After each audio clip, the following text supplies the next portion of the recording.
I'm sorry. You don't come back from 5-0 down and 8-2 down, or whatever the hell it was, knot it up at 8, and then just shit the bed. And you get McNeil leadoff triple with no outs, and you just leave him there. This is what it is to be a Mets fan. Welcome to Yankee or Mets, the podcast that covers all things Yankees and Mets, often down the middle or just a bit outside. I'm your host, Phil Wolf. I will be your Yankees fan for the remainder of the program. And I'm joined, as always, by my co-host, Chad, Mr. Met Vossen. Chad, it's good to see you. It's good to see you too, Phil. Thank you. It's good to be seen. We got a lot to talk about today, Chad. We're going to talk about Jonah Tong and his major league debut. A lot of excitement there, kind of an atypical game. And we're going to talk about Anthony Volpe and what the Yankees need to do to fix him, if they can fix him. I'm not so sure they can this year. But before we do all that, Chad, the Mets and the Yankees have been kind of on opposite sides of the winning and losing spectrum here. The Yankees have played well. The Mets have played okay. They swept the Mets have played. The Mets have played. The Mets season has been... it's been very Mets. I don't know how to describe it other than just Mets, where it's like anytime this team has expectations, they're like, oh, okay, we're just going to go ahead and let you down. Like, that's their job. But when they have no expectations, like last year, that's when like these miracles happen. And this season is definitely not last season. Does not have the same magic. It does not have the same feel. Even with that game yesterday, it was just like, of course, the bullpen's just going to find a way to blow it. Diaz, who's been rock solid all year, is like, we're losing. So anytime you bring him in when it's tied or the Mets are losing, bad things happen. So let's get into it. Let's get into our week in review here, brought to you by 522 Productions. 522 make shift happen. I'll start with the Yankees because, we have been playing very, very well. And I think we just knew we had to come into this stretch against two of the worst teams in baseball playing well. And we've handled business. We've done exactly what we were supposed to do. The fact that we have handled these teams so well and have done it the Yankee way, which is just bludgeon them, home runs. I think we've, in a 10-game stretch, I think we've hit 35, 36 home runs, which is just ridiculous. We have the most home runs in the league, and we're the number one offense in baseball. So this is what the Yankees should do. And we've beaten them up. We swept the Nationals. We at this point have won 3 of the first 4 games in Chicago. So I don't want to take that away from them because they're doing it and guys are stepping up. But that said, they are the Nationals and the White Sox, and this is not the caliber of team that we're going to be seeing in the postseason. And so, doesn't matter. I'm excited that we've won 7 in a row and set a high mark for a winning streak on the season. But this is going to come down to the Yankees season is going to come down to the next 2 weeks. And it's going to come down to Detroit, Toronto, Houston, and Boston. We play 12 games against these teams upcoming over the next 2 weeks. And just for a little perspective, I'll tell you how well we've played against these teams so far this year because it hasn't been good. Against the Tigers, Red Sox, Blue Jays, and Astros, we are a combined 7 and 19 win-loss record. We've hit 216. We have an on-base percentage of 294, and we have an OPS of 632. That's bad. That's very bad. And if we're going to right the ship and rewrite the narrative and go into the postseason strong, we have to play well during this stretch. We have to look good against these teams. I think for the team, just for the team to feel good heading into the postseason, because these are the teams that we're going to be facing. I mean, certainly Toronto and Boston within our division, we have played very, very poorly. And, we need to beat the Blue Jays and specifically the Blue Jays if we have any hopes of being, division winners, currently sitting just 2 games back. But, Houston has been tough for us. Detroit is one of the better teams in the league. Boston's played well down the stretch, although they've faltered, kind of slipped of late. But if the Yankees are going to have the confidence I think they need heading into the postseason, we have to play well during the stretch. Well, that, and if you can catch the Blue Jays, how does it shake out in terms of home field advantage in the playoffs? It's good. I mean, yeah. Look, we're 2 games out on the division right now. Yeah. So if we take the division, we will have. I mean, we're just a couple of games out from having home field advantage, right? Because the Blue Jays have the let's see, the second best record in the American League. Yeah, because the Tigers have 79 wins. Yeah. The Blue Jays have 78, and that means if you're taking the Blue Jays, I mean, that home field advantage, especially, I mean, you want the bye, but if for however it shakes out, you want that home field advantage in that short series. Yeah. And that is clutch. These are the teams we have to beat. And so if we want that home field advantage throughout the playoffs, we have to beat Boston. We have to beat Detroit and Toronto, namely, and just come out feeling good. I think that like so much of this is confidence, and we've built up a lot of confidence in this last week, even beating up on poor teams. And so I think we're riding high coming into this next 2-week stretch. But I also don't want to overlook teams like the Orioles. I mean, we're going to see the White Sox again. I'm not worried about them, but we have 7 games left against the Orioles, and the Orioles are surging. They're surging, and like this is a team that's sold. And so like everyone's thinking about Detroit and Toronto. Like we could easily lose 4 of those games to Baltimore. Easily. They've played us tough all year. They always play us tough. Well, you're in a much better position than the Mets are. I'll tell you that. I mean, you still have division hopes on the line. After this week, we're even despite winning 3 in a row from the Phillies, we're still 6 games out, which is ridiculous. Man, it's just. And now here come the Diamondbacks. They're doing their September. They're going to do their September thing. They're only. I know it's 5.5. Like everybody's talking about the Reds, but the Reds are falling flat on their face. They're out. Yeah, they're 5 out. Here come the Diamondbacks, 5.5, which is essentially the same thing. Because the Mets are now, after sweeping the Phillies, they were closer to the division title than they were on the wild card, and now they've lost. But how are you? You're talking about the energy, the vibes, feeling good in heading into the playoffs. How are you feeling about the Yankees right now as a fan? I'm feeling better than I was a week ago. It sounds like it. Yeah, but this is we have seen this movie before. We play well against the bad teams, and we fall against the good teams. And you could say like, well, most teams are going to lose against good teams. But it's just the dichotomy between the two. Like we look so bad playing good teams and so good playing the bad teams. And so, yes, I'm feeling good about this run we're on. But if we drop even today's game against the White Sox and like the next 2 against Detroit, like that, it's going to suck the air out of all of that momentum. And I think the Yankees just have to have a strong showing. I know we're going to make the postseason. I don't think I care as much about winning the division and getting home field throughout the playoffs.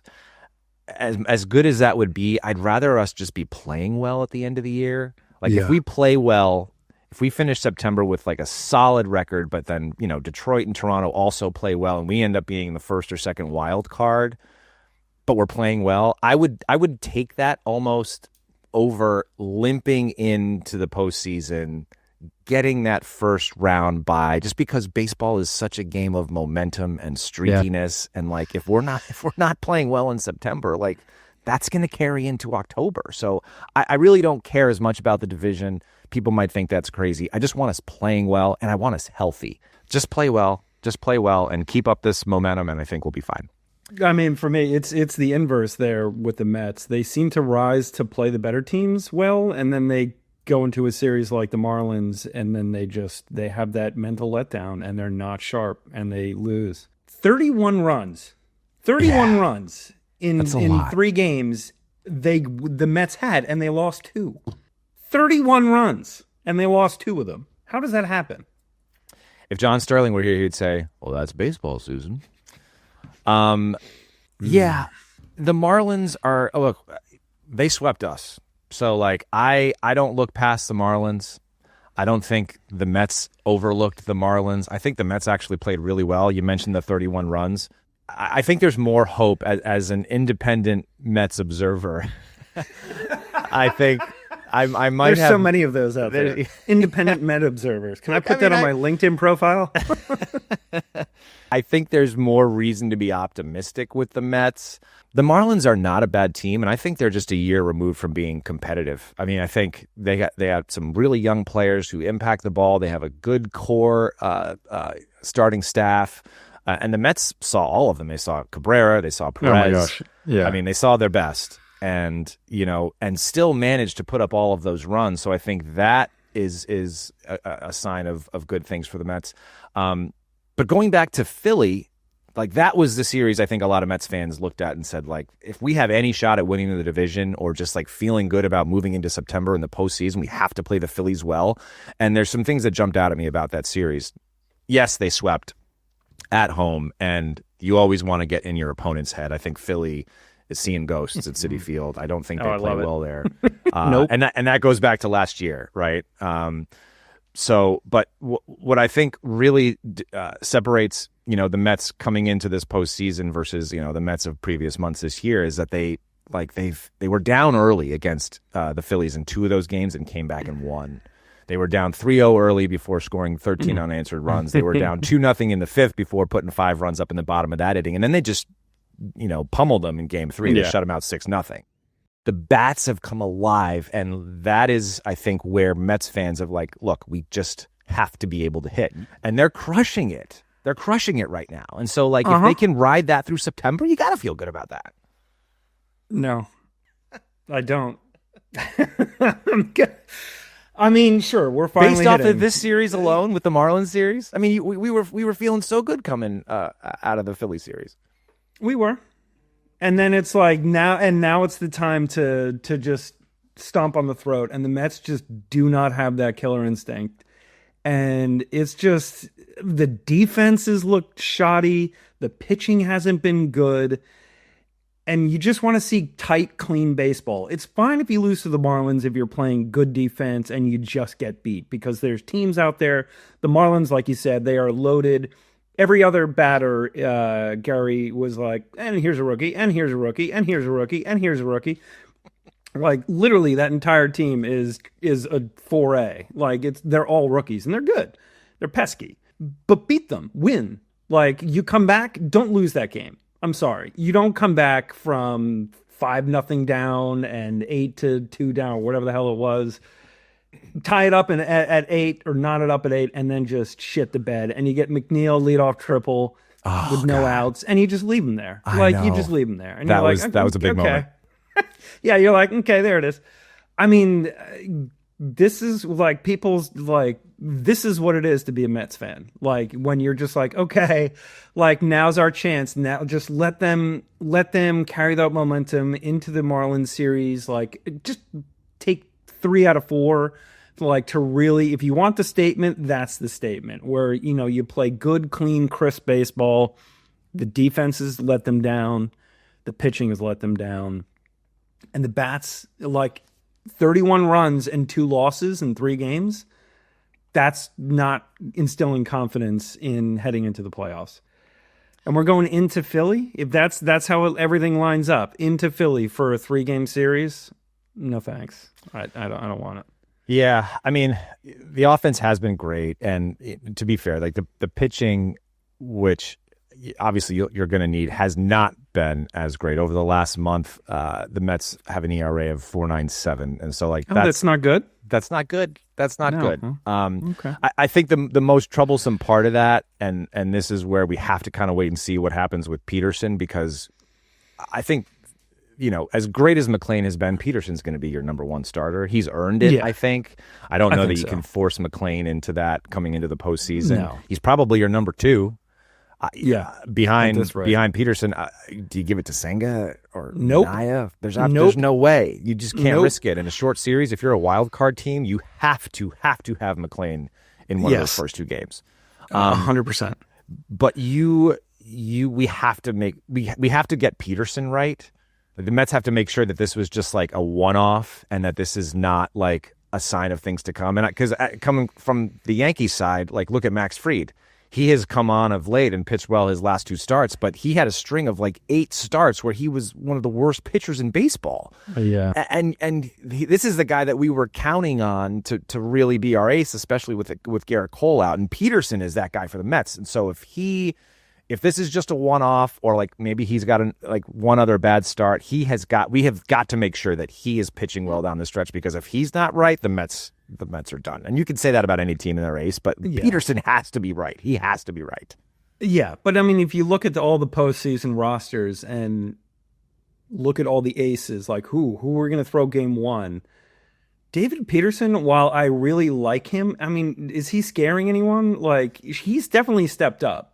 Don't get me wrong, but he's not that traditional like Skeens, or well, not that Skeens in the playoffs, but like he's not he's not the guy that you're like, oh gosh, well we don't want to face David Peterson in game 1. Man, he's shortening the series.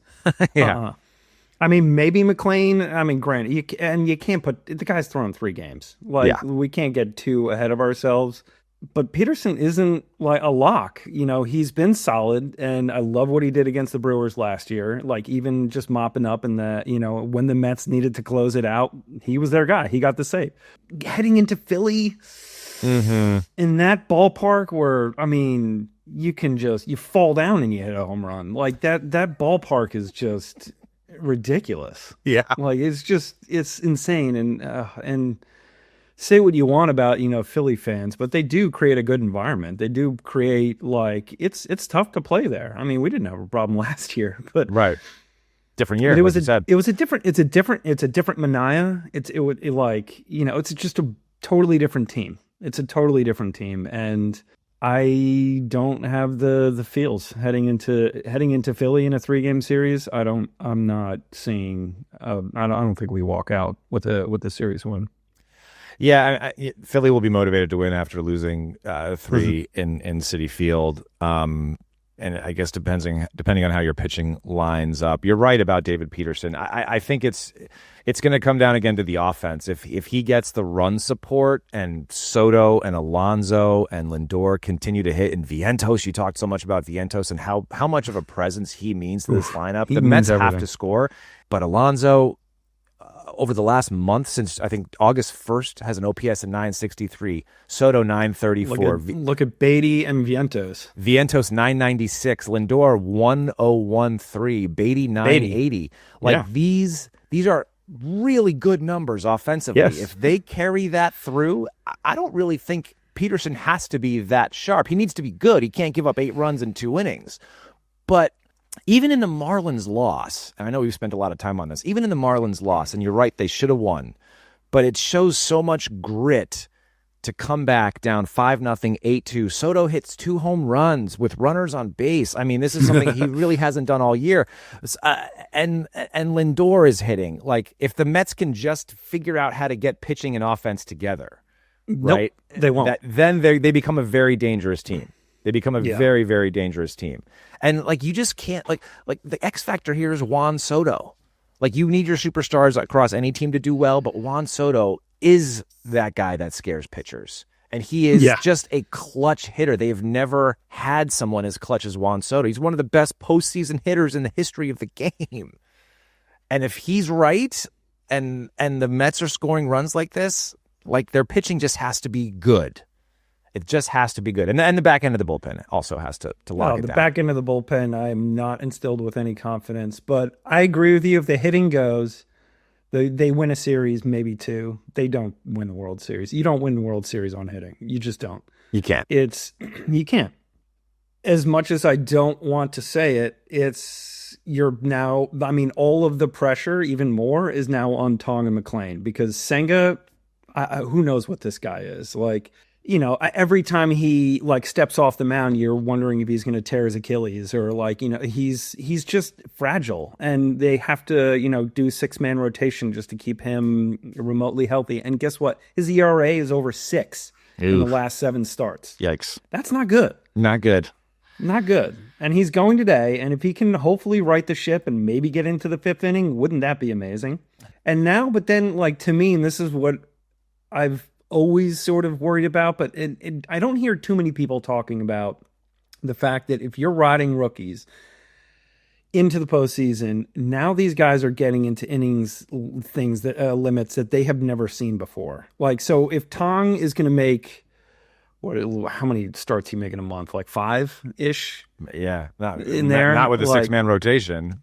Well, true. Yeah. 4. But now you're pushing his innings like to levels he hasn't seen before, and then you're like, oh, can you go into Philly and can you shut out that lineup, like, please? McLean, same thing. People seem to forget that guess what? They pitched innings in the minors too. Yeah, and so I'm not feeling great about this staff. I wanted us to both feel good coming into this episode because we had been playing so well. Have we ever come into one of these things where we're both like super jazzed about? Oh my God, I can't wait to see you in the World Series. Like, no.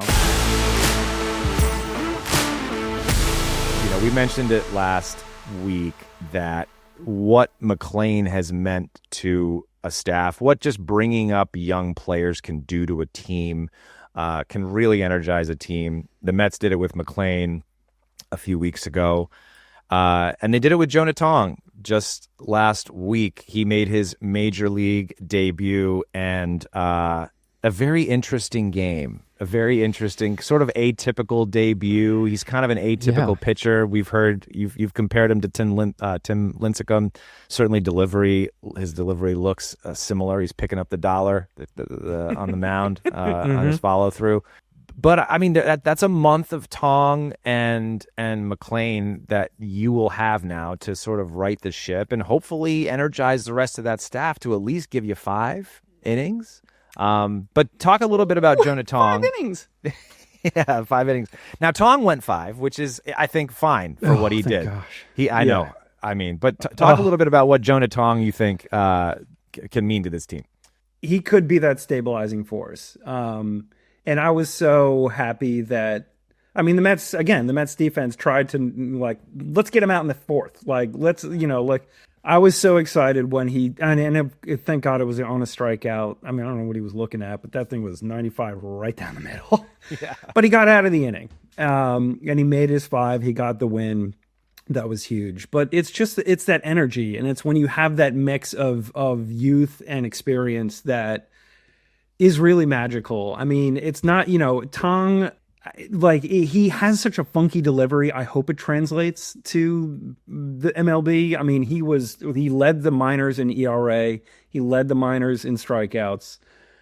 The stuff seems to translate here. I mean, Friday night at Citi Field in a playoff push, that is a lot of pressure to put on as one of the, like, I think security guards call him, this kid's a baby. Like, who is this?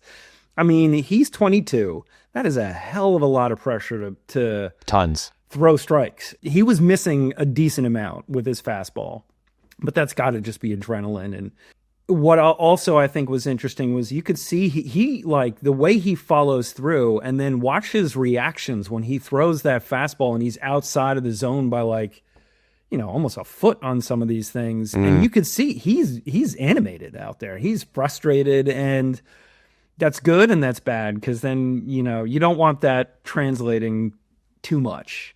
Yeah. You want him to keep his cool, but it is an injection into the staff that they just had to have. There had to be their promise. Everything can't fall on McLean every 5 days. Everything can't fall on Peterson. I mean, Peterson has literally carried the staff all year. To bring in McLean and watch what he's done, I mean, it's not going to. He's not throwing with an ERA under 1 the rest of the year. Sure. And then now to have Tong, where I think Tong and McLean can balance each other out to help share the load, take off a little pressure from one another, but then also take off the pressure from the rest of the staff. Hopefully, Minaya, like, there was a lot of also pressure on Minaya. You never know. Like, he's a gamer. I love the guy. He wants to get out there. He's great through 4 innings. Don't get him into the 5th. But, like, it takes some pressure off of Minaya. That, like, every time the Mets were like, oh my God, we need to have it. Like, somebody other than David Peterson has to go 6 innings. Yeah. And here we go. We got 2. Oh, okay. Tong went 5. But McLean's doing 7, 8. Like that just, that's 40% of your staff. Well, no, they have a 6-man rotation. So 33% of your staff Yeah. with the ability to go beyond 5 is clutch. Yeah. Do you think that he's earned a starting spot in the rotation based off of one game? In the playoffs? In the playoffs, do you start Tong? Is he your number 3 in a short series? I think it depends upon what. I mean, I guess if we're a 3, that we're tied at 1. You're putting.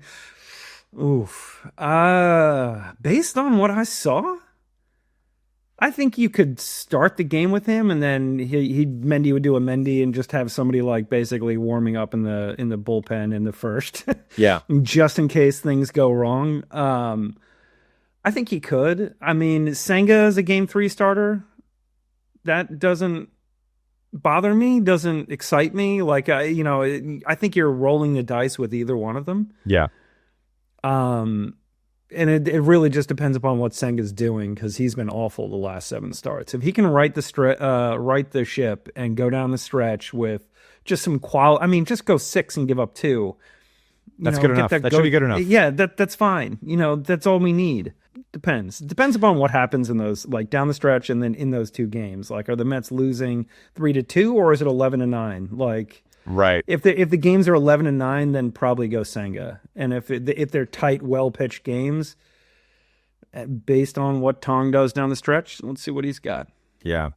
It is early to make those, I think, predictions about who gets the game 1, game 2, game 3 start. Managers use their staff totally differently in the postseason. The circle of trust becomes a lot smaller with your starters, with your relievers. You find lanes to bring these guys in, and you're right. It will depend on what they do down the stretch. If Peterson falters, I think he has to get a start. I think McLean has got to be in there somewhere. What I liked about Tong, and you kind of alluded to this, was like his the way he was animated on the mound and his just demeanor and his personality, I think really shines. And like that can also energize a team. I mean, it's that young enthusiasm. The kid didn't sit down in between innings. I don't think he expected the Mets to score 5+ runs early in the game every inning, but like, sit down, kid. But you could tell he just wanted to get back out there. If he missed a pitch, you saw it on his face. He wore his emotions on his sleeve, which that can get you, that can bite you a little bit. But I think he's got at least the presence that you would want from a starting pitcher in a big spot. And yes, it's just one game, but he threw 97 pitches. It took him 5 innings, but like he was working. And he got himself into a couple jams. He didn't walk anybody. That's always good. You don't want to be walking people in the postseason. We talked about that with McLean too. You cannot be issuing free passes in the playoffs. Like teams will just beat you. So those are 2 things that I would look at and say, like, man, this guy probably, if he pitches like this, even if it's just 5 innings a start, like get him on the mound and then find another lane for a Minaya or a Senga to come in for like long relief, especially as you said, if you're not that confident in your bullpen and you just want guys to go in and get big outs. Like maybe that is a Minaya, maybe that is a Senga. I don't know, but like, the body language of the McLeans and the Tongs, I think speak more to, just their confidence, and you need that going into the postseason. The other thing with Tong, which I find encouraging, is I don't know how many times guys make their major league debut and then have to wait 20 minutes plus twice to get back out. I mean, kid comes in, he's full of adrenaline, he's bouncing off the wall, has to wait 21 minutes to get back out there because the Mets offense just didn't get out. Yeah. Then he goes out and gets through the second, and they did it again, and they scored 5 more runs. and he's sitting there for 20 plus minutes again. And then he has to, like, that's got to be really hard. That's hard enough for veterans. Very hard to do. And to go out and put up a 0 when your offense gets a 5 spot. I know Keith is always into you got to respond, and then to do that and just kind of close the door on them twice after 2 5-run innings. I mean, I guess at 10-0, you're just kind of on cruise control at that point. Yeah. But that says a lot. That's got to be super hard. It does. It does say a lot. It is very hard, and you're right. The Mets set a franchise record for most runs scored in the first 2 innings with 12, and that is incredibly tough for a pitcher, especially a young pitcher or any pitcher, to come back with the same intensity, the same mentality, and perform. You're like, my team just scored me 12 runs. Like, I don't have to be as sharp. But he was also making his major league debut, so he was really trying to be as good as possible. It's hard to sit there and watch. I mean, you're happy for the runs, but at the same time, you're like, all right, guys, like, let me get back out there. And this is Friday night at Citi Field. This isn't a Tuesday in Milwaukee. Yeah, like big game. This is Friday night, Citi Field, black jerseys. That crowd that shows up to those games, those are the diehards. Those are the people that, and that's that was Matt Harvey night. Those are the nights where you go out and you see quality pitching. Yeah, and Friday night at Citi is it. Yeah, I think the future is bright for him. I think he's going to play a big role for the Mets down the stretch. I hope he continues to play well. A couple of odd things I noticed that he did early in the game, and I texted you about this. He asked for a new baseball after his first 2 outs. Did he continue to do that? I kind of stopped paying attention. He was doing that. He was doing it a lot. And even Gary and Keith noticed it. They're like, he's asking for a new ball. Like, anytime the ball hits the bat, he wants a new ball. At first, I thought he's like, he's starting waving it to the camera. He's like, give me that ball. It's my first pitch. My first out that I've recorded in the Major League. I was like, that's nice. The kid wants his ball. And then he did it again. The kid wants his ball. And that's when I texted you. I was like, is he going to ask for a new ball every time? Yes. Okay. Yes, he will. And then before the game, I just saw this earlier. He was smelling the baseballs. Did you see that? Oh, yeah. What is that about? Like, this one smells like strikes? This one smells like ball? Maybe he's just he's smelling MLB authentication. And then the manager or the coach, I guess it was the pitching coach, almost dropped one of the balls. And Tom was like, whoa, don't drop it. Like there's some... Don't hit the dirt. Don't hit the dirt. Like, otherwise you got to start the whole process over. I probably have more excitement about the Mets moving into the postseason than you. Of course, I haven't lived and died with the Mets as often as you have, or at all. But I think I've mostly died with the Mets. The Yankees have an Anthony Volpe problem, and the problem is he's not playing well. And period. That's it. No, I want to say that I want Anthony Volpe to succeed. I like Anthony Volpe as a kid. He plays with a ton of energy. He's a kind of a twitchy player. He does this hop in between every pitch like he's ready to go either way. And we've seen flashes of really good professional baseball from Anthony Volpe. He played well in the postseason last year. He hit a big grand slam in the World Series in Game 4 to give the Yankees the lead, and had played well that entire postseason. I don't think the lights are too bright. I don't think a stage is too big for Anthony Volpe. I think the problem is his approach, and we've said this about a lot of just the Yankees offense, but Anthony Volpe on this team cannot continue to try to be a home run hitter. You have to be able to do one thing well. If it's defense and you're a light hitting shortstop, great. He has committed 18 errors this year. That's most in the American League, second most in all of baseball. And it's not too late to fix him, but it's getting close. And the fans had been, I think, clamoring for Aaron Boone and the front office to send him down. I think he went through like a 1 for 40 stretch. That's not good. It's not good. It's awful. And Aaron Boone would get up in the press conference after he'd make an error, like sail the ball over the first baseman's head or hit Aaron Judge in the side of the head and said, he's elite. He's a great player. Why would I send him down? He was just quoted the other day saying, on what planet do we send that guy down? I don't know that planet. Well, I'll tell you the answer to that, Boone. It's Earth. On Earth, you send Anthony Volpe down. Is that what you want to do? So they can't send him down this year. They are going to live and die with Anthony Volpe at shortstop. However, I think there's things that they can do, especially for the last month of the season, and then going into next season, you just have to figure out a way to rework his swing in the offseason.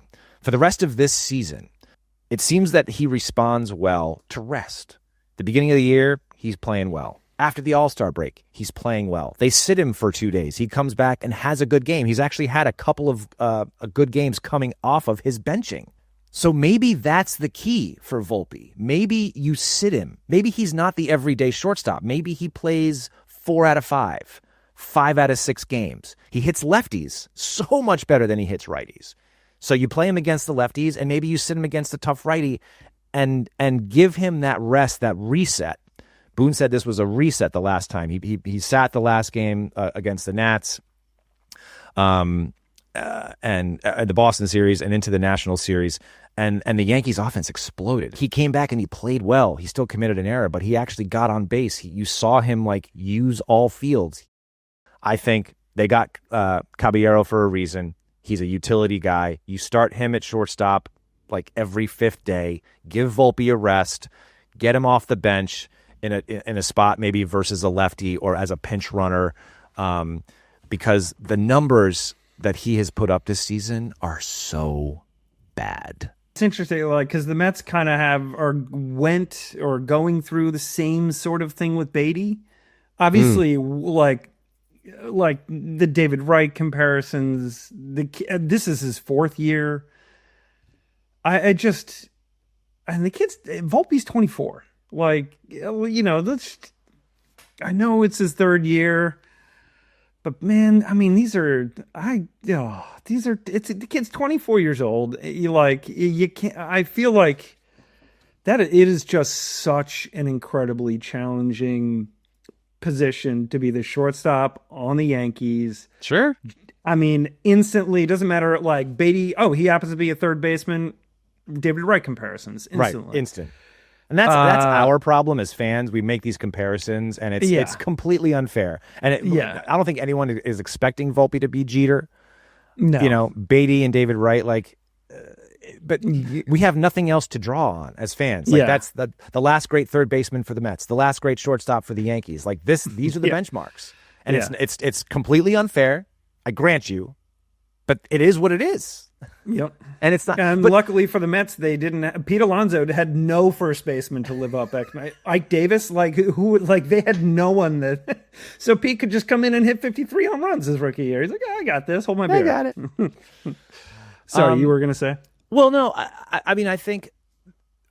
Look, Anthony Volpe was our first round pick. He was, I think, picked 30th overall in the first round. So a very highly touted prospect. But I look at the way the Mets handled a player like Frankie Alvarez. Yeah. He was the number 1 prospect in the league. In the league. They sent him down. They didn't waste any time. They're like, bro, we got to send you down. If the Mets can send Frankie Alvarez down, there is no excuse for the Yankees not to be able to send Volpe down. But they missed that window. They missed it. But with Frankie Alvarez, I think I've never called him Francisco. Excuse me. Frankie Montas. Francisco different Alvarez. Yeah, different Frankies. My dog's name is Frankie too, so it's just force of habit.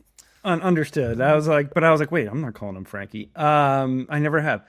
But Francisco Alvarez, I think one of the things that still, this poor, I'm not even going to get into the fact that he tear a UCL in one hand and then breaks his pinky in the next at bat. He's first game back in rehab.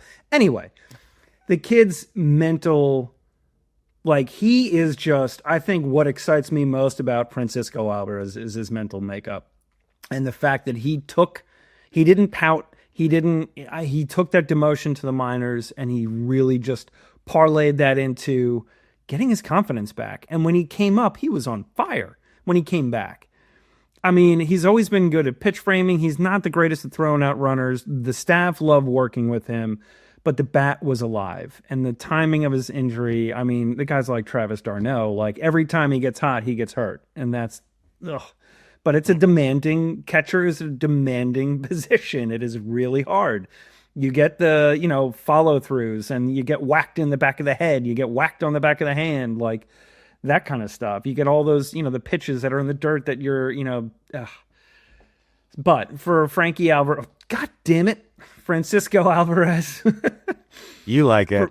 No, I don't. For Francisco Alvarez to come back, and, I really like this kid. I mean, and he's only, I think, 23. Yeah. To me, that is the right way to handle it. The Yankees have enough power and enough bats to overcome Anthony Volpe struggling. And that's kind of the silver lining here. He is one player in a lineup that is really, really producing. And I do think some of the criticisms of him are a little unfair. I think the reaction to Anthony Volpe struggling in a game where the Yankees have scored 9 runs in an inning, or whatever the case may be, they're blowing out their opponent and they're booing Volpe up 9 runs. Come on, guys. Like, take it easy. Give him the Trey Turner effect. Trey Turner, a veteran, a World Series champion, right? Gets booed at Philly during, like, his awful stretch that he had, whatever it was, a couple years ago. And fans in Philly fans, of all fans, decided to come out and just give him a standing ovation every time. And what did it do? It turned his season around. I think Yankees fans need to give Volpe the same treatment. Give him the confidence and tell him that, look, we want you to win. We want you here. We believe in you. And just cheer him on. Don't boo the kid. That's unfair. Mets did that for Lindor. Yeah. Like, Steve Cohen sent out a thing. Like, how about, like, when Lindor got off, I don't know if it was last year or 2 years ago, when he got off, actually, might have been more. I forget when, but Cohen sent out a tweet, and it was like, Mets fans, let's cheer Francisco next time, Frankie. Too many Frankies. Next time, how many Frankies are too many Frankies? Let's cheer him next time out. I think we've been hard on him. I think we need to show a little bit more support. Anyway, Anthony Volpe, we love you. Get better. It's prediction time, Chad. I know you're not feeling great going into the last month of the season, Chad. I know you have some skepticism. What would it take for you to change your tune on the Mets here in the last month of the season? A comeback win. Like, not a comeback, but a comeback win. Like, multiple. I think I haven't looked up the stat, but I think I remember Keith a couple weeks ago, maybe a week or two ago, saying the Mets were like 0-48 when trailing after the 9th inning. There was some ridiculous. I could have missed that by a lot. It's close. It's probably close. Well, yeah, but they don't come back, and they can come back and tie it, and then they just find a way to lose it. So like a couple of those, like, sort of if they won that game yesterday, that would have been the kind of momentum that I just haven't seen from them yet, or change your change your whole outlook. I wouldn't be like, because I was like, it was 7-2 or 7-1, whatever the hell what happened. I was just in the second inning. I was like, 5-0, 8-2. Yeah, and of course, Gary is like, oh, David Peterson has the best first inning ERA in the majors in the last 2 years. And then he goes and shits the bed and gives up 5 because that's what the Mets do. I just want to see a couple of those wins, and maybe one of them against the Phillies. I mean, they got Duran with the 4 singles. That was nice. Yeah. But they weren't losing. There wasn't a comeback. It wasn't, I just haven't seen that sort of magical moment from this team. Like, there's so many things comparative to last year where there was like, oh, you could point at so many different moments last year.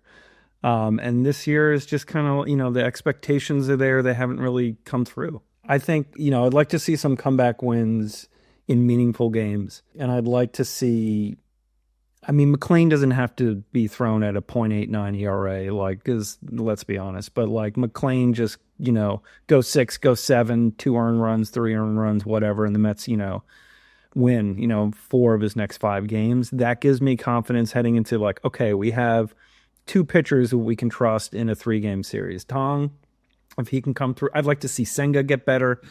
Senga is just, he's a wild, and I don't even think, because he's going to make 4 or 5 starts, I don't even think that's enough for me to feel confident with him heading into a 3-game series in Philly, which is probably where it's going to be. If they make the playoffs, if the damn Diamondbacks don't come and catch us. Playoffs. The Diamondbacks sold. I know teams have sold and have come back to play well. I have way more faith in the Mets than doing something the Diamondbacks. They just have more power.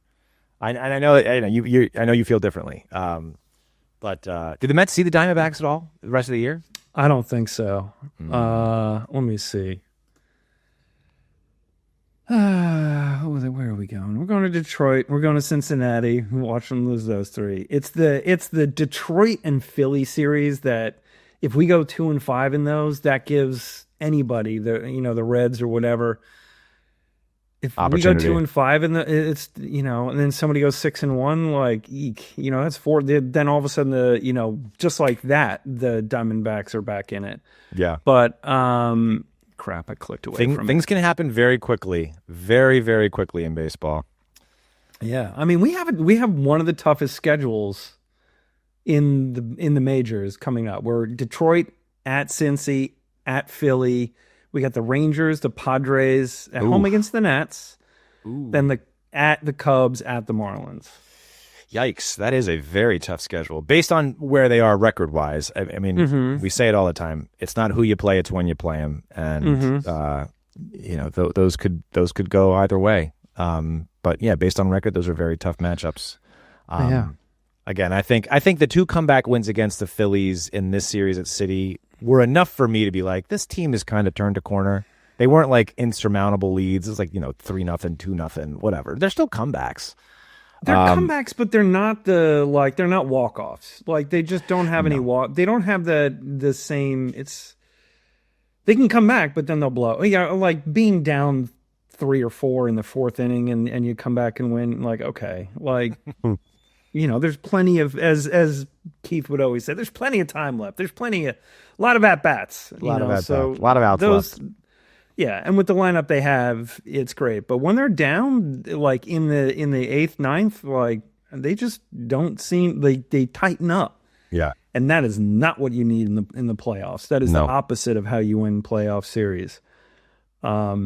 And they had that magic last year where they were the comeback kids, and they like their record after the 8th was like they had I think they probably were in one of the top teams in comeback wins last year. And that carried through in the playoffs. Like look at Pete, Yeah. I mean that was highlights. Just like oh my god, yeah. And that was just a like that was their season. They did that all year. And Francisco and the Braves game, like that was their MO last year. They would not give up. And not that they give up in this, but they just don't come through. Yeah. And I think everybody's this year is waiting. And this is what I don't like about having a Soto in the lineup. I feel like everybody's just waiting for Soto to we have Soto now, we're fine, we'll win. And then they just haven't. If they can flip that script and realize that, hey, it's, I'm just going to, that Royals keep the line moving, like, just keep the line moving. You don't have to hit a home run to win the game. You can do it through 4 singles off Duran. Like, you can do it. Yeah. And I just haven't seen that in the 8th and 9th inning. All right, so you were dead on with your prediction last week. Where do you put the Mets over the next week? Going with today, let's see, we got 6. We'll go 3-3. 3-3. Okay. I said it earlier, the Yankees have to play well in the stretch against Houston, Toronto, Detroit, and Boston. That's the big stretch of games that I think is really going to define their season. After that, it's Minnesota, Baltimore, the White Sox again, and then Baltimore at home to close out the year. All of these teams can hit, all of these teams can pitch, and we need to hit and pitch against those teams if we are going to have, if we're going to feel good about going into this season. I think Again, I don't care about winning the division. Would I like to? Sure. I just want us playing well. I just want us to be healthy. And really that Blue Jay series at home, Detroit at home, like I want to win 4 or 5 out of those games. But if I'm looking at this next week, we finished this Chicago series today. I expect us to win that. Then we have 3 on the road against Houston, and then the Toronto series. So I'd like us to be, and I think we could win 4 of those 6 games, 5 of those 7 games. I'd like us to be there. I'd feel pretty good about that. I think you can do it. All right, Chad, I think that's going to do it for us. Make sure you subscribe and follow on YouTube. Find us on Apple Music, Amazon, wherever you get your podcasts, at Yank Your Mets Pod on Instagram and TikTok. Be sure to like and subscribe. Thank you very much for watching, Chad. It's always a pleasure. Always a pleasure, Phil.